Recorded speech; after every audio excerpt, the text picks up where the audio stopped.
And so now let's look at the third piece. We look in verse 3, right? And it says, and he made him a robe of many colors. Now this robe, the technicolor multicoat, or you think about a robe of royalty perhaps, but imagine this situation where now his brothers are seeing that he gets this nice robe. And we read in verse 4, but when his brothers saw that their father loved him more than all his brothers, they hated him and could not speak peacefully to him. So you can see this tension here that's taking place. I mean, imagine on Christmas, right? Like it's Dawson and Haley, and they've put out their request, and we're like, yeah, Dawson, check it out. Here's some Fruit of the Looms and some socks for you. And Haley, here's a new car for you, sweetie. Yes. A new Xbox 360. I don't even know if that's most up to date. But Dawson, here is your Intellivision.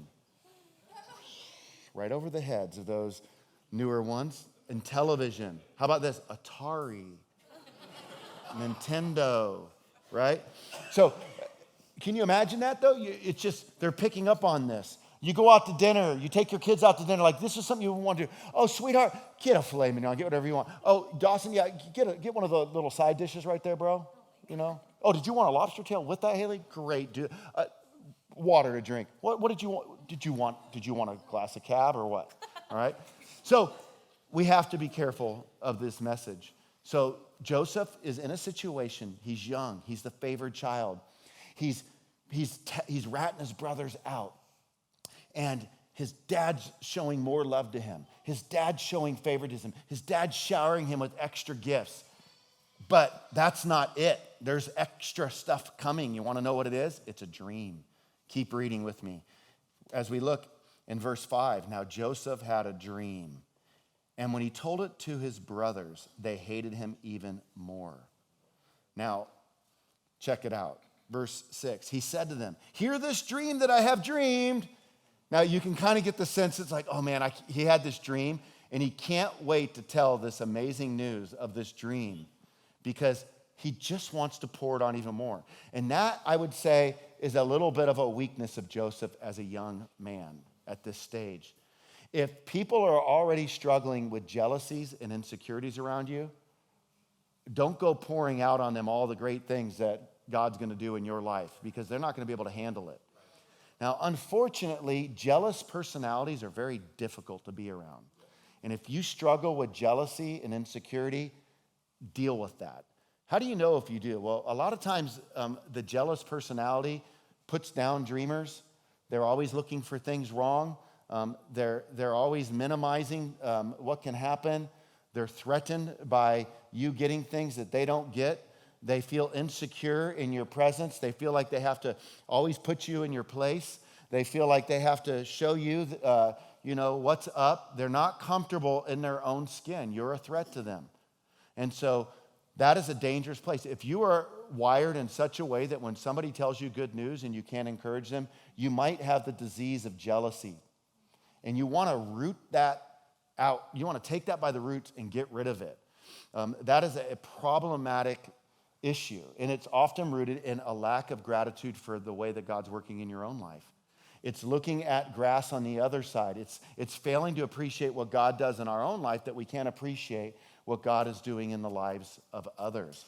And his brothers certainly are struggling with this.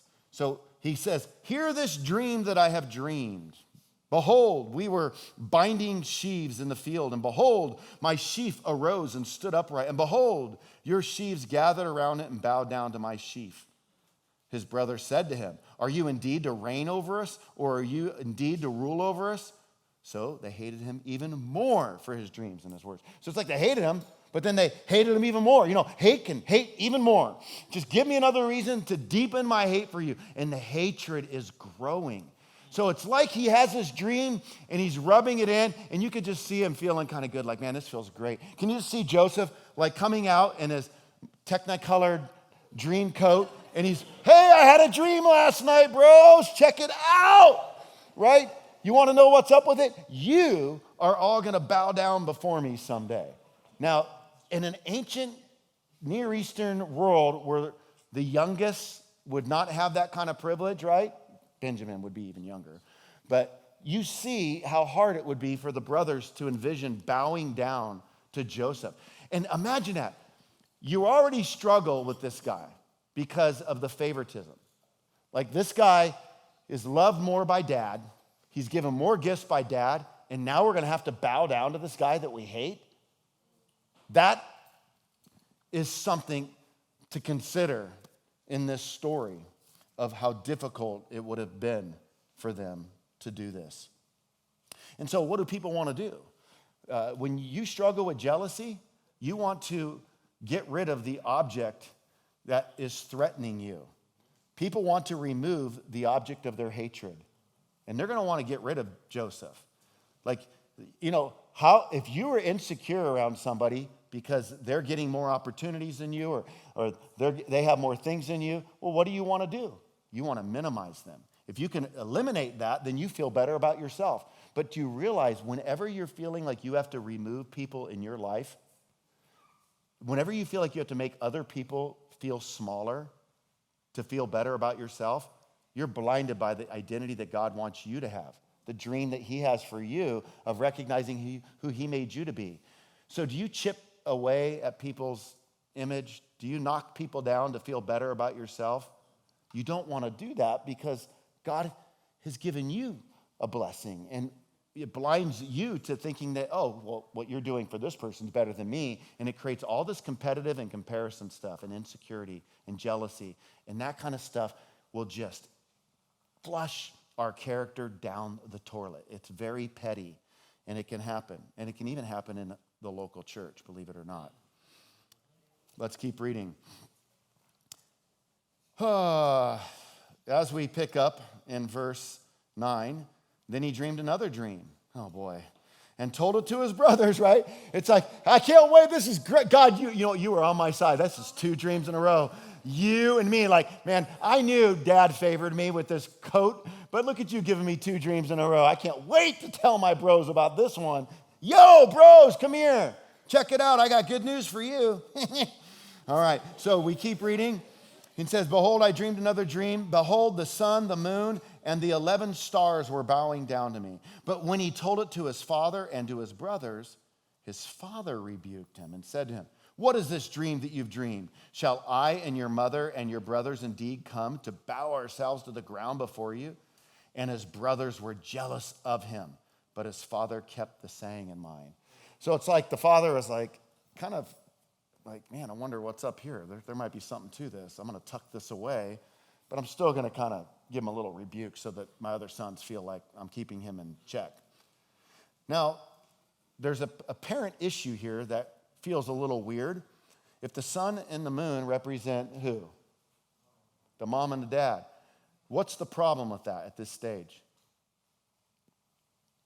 Well, if you're chronologically up to date at this point, you know that Rachel has passed away. Rachel's his mom.